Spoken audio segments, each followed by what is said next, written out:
उसे सिर्फ मारा नहीं गया था, पहले उसकी अस्मिता को कुचला गया, फिर उसकी आवाज को हमेशा के लिए खामोश कर दिया गया। 19 साल की एक नर्स जो जिंदगियां बचाने आई थी, उसे बेरहमी से अगवा किया गया। कई दिनों तक वो यातना सहती रही और जब वो टूट चुकी थी तो सच को मिटाने के लिए उसके शरीर को आग के हवाले करने की कोशिश की गई। कुछ दिन बाद सड़क किनारे एक शव मिला, लेकिन सवाल ये नहीं है कि उसके साथ क्या किया गया। सवाल ये है, क्या उसकी मौत सिर्फ उसी की थी? उसका नाम था सरला भट्ट। 19 वर्ष की सरला भट्ट अनंतनाग की रहने वाली थी। वे श्रीनगर के सौरा क्षेत्र में स्थित कश्मीर के प्रमुख चिकित्सा संस्थान SKIMS में नर्स के रूप में कार्यरत थीं। एक युवा लड़की, एक प्रोफेशनल नर्स और एक कश्मीरी हिंदू। लेकिन उस दौर के कश्मीर में यही पहचान किसी अपराध से कम नहीं मानी जाती थी।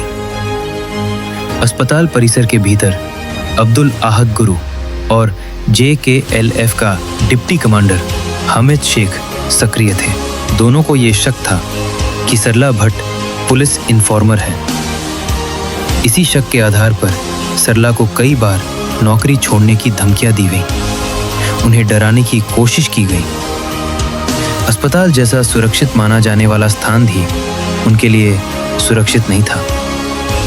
सरला का एकमात्र अपराध उनका हिंदू होना और डर के आगे झुकने से इनकार था।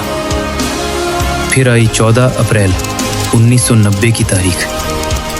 डॉक्टरों और सहकर्मियों की जानकारी के बावजूद JKLF के आतंकियों ने सरला भट्ट को अस्पताल के छात्रावास से खुलेआम अगवा कर लिया।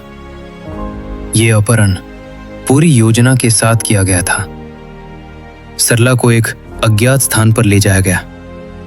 अगले कई दिनों तक सरला भट्ट को अमानवीय परिस्थितियों में कैद में रखा गया। जांच और पोस्टमार्टम रिपोर्ट्स के अनुसार उनके साथ घोर अत्याचार किए गए। अंततः उन्हें निर्ममता से मार दिया गया। ये केवल एक हत्या नहीं थी, ये डर फैलाने की एक सोची समझी रणनीति थी।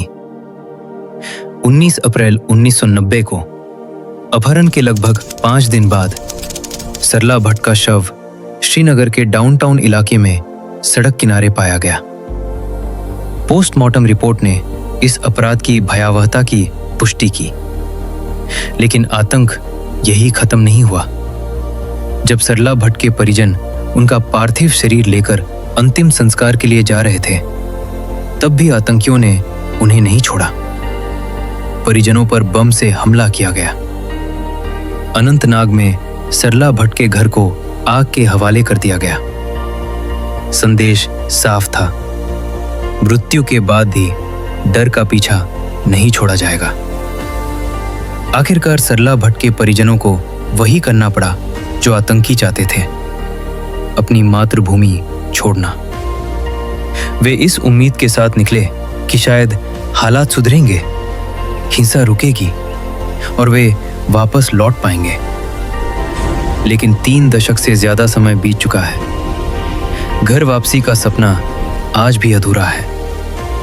इन अत्याचारों के बावजूद तत्कालीन सरकार की प्रतिक्रिया लगभग मौन रही।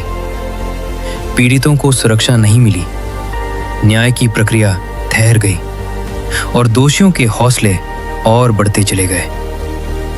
हिंदू समुदाय जान बचाकर कश्मीर से पलायन करता रहा और सत्ता खामोश बनी रही। इस चुप्पी ने आतंकी संगठनों को और अधिक क्रूर बनने का साहस दिया। कश्मीरी हिंदुओं को ये भरोसा था कि ये पलायन अस्थायी होगा। वे लौटेंगे अपने घरों में, अपनी जमीन पर, अपनी जड़ों के पास।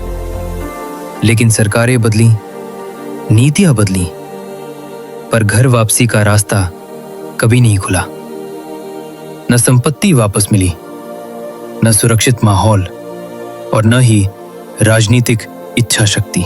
सरला भट्ट सिर्फ एक नर्स नहीं थी, वे उस दौर की प्रतीक थी जब सच बोलना भी खतरनाक था और चुप रहना भी। उनकी हत्या एक व्यक्ति की कहानी नहीं है, ये एक पूरे समुदाय के विस्थापन की भूमिका थी।